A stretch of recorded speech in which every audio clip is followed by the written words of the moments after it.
My next guest, Eylon Levy.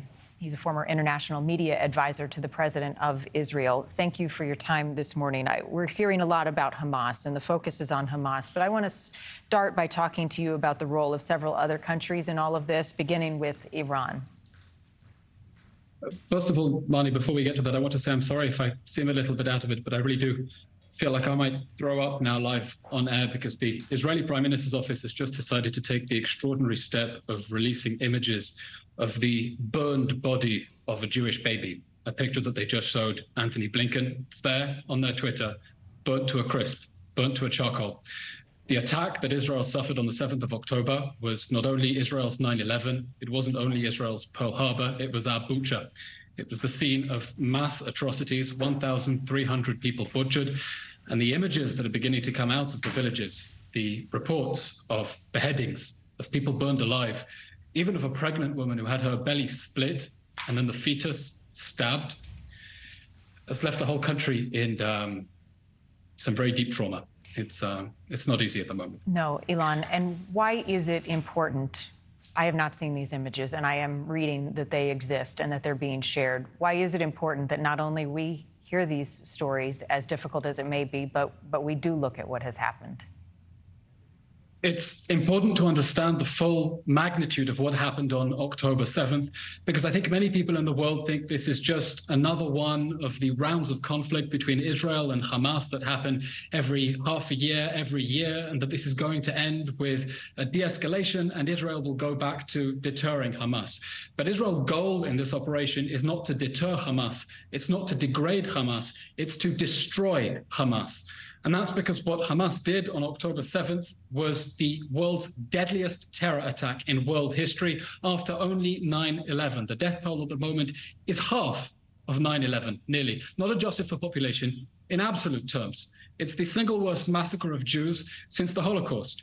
We're seeing atrocities of a scale that have left the conscience of the world shocked, on a scale like ISIS, but if anything, having taken ISIS's cruelty and refined it. And so it's important to understand why Israel is about to take the very extreme action that it is taking in the Gaza Strip, because it says, we don't want to deter Hamas. We're not trying to buy time until the next round that Hamas can attack us.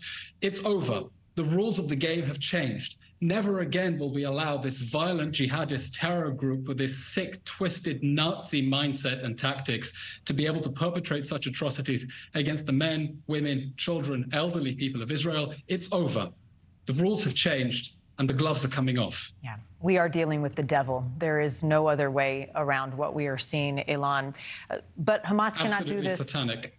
Hamas cannot do this alone, 20,000 strong. They're getting help from somewhere. I continue to wake up each morning and question if and how Iran is helping. We're hearing the role of Qatar in helping to rescue some of these hostages. Tell me your thoughts on Iran right now. Look, it's important to look at the Middle East and zoom out from the lens of Israel specifically. This conflict is not just Israel versus Hamas or Israel versus the Palestinians. The Middle East has realigned in recent decades. We now see an alliance of Israel and the moderate Arab states, Egypt, Jordan, Morocco, the United Arab Emirates, Bahrain, Saudi Arabia, against an axis of evil led by Iran, together with the Assad regime in Syria, the terrorists of Hezbollah in Lebanon, Hamas in Gaza, and the Houthis in Yemen. That's the realignment in the Middle East. And the moderate alliance of Israel and the moderate Arab nations are America's allies here on the ground.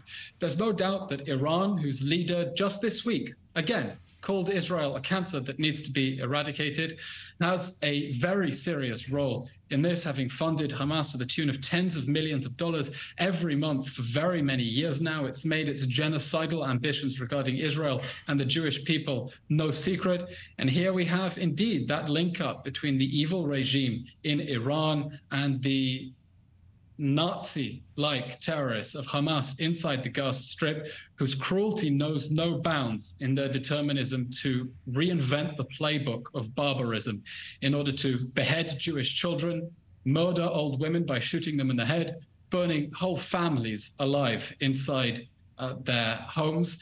And that is why Israel is taking such forceful action against Hamas. And that's why it's so useful that the United States has also sent an aircraft carrier into the Eastern Mediterranean to warn if anyone is thinking of messing with Israel as President Biden said the other night, our warning to you is this: don't. And it's why Secretary of State Antony Blinken just had a joint briefing with Prime Minister Netanyahu, in which he said Israel is a country that knows that it may have to be able to fight alone, but as long as as long as the United States of America exists, you won't have to, because we have your back. And those messages of support are very encouraging, because they show that not only does the world understand what has happened, but the world understands that this is a fight against the forces of evil and barbarism in the Middle East. And being received by the Israeli people and the 360 reservists who are now at the ready to go into Gaza. Eylon, Levy, thank you.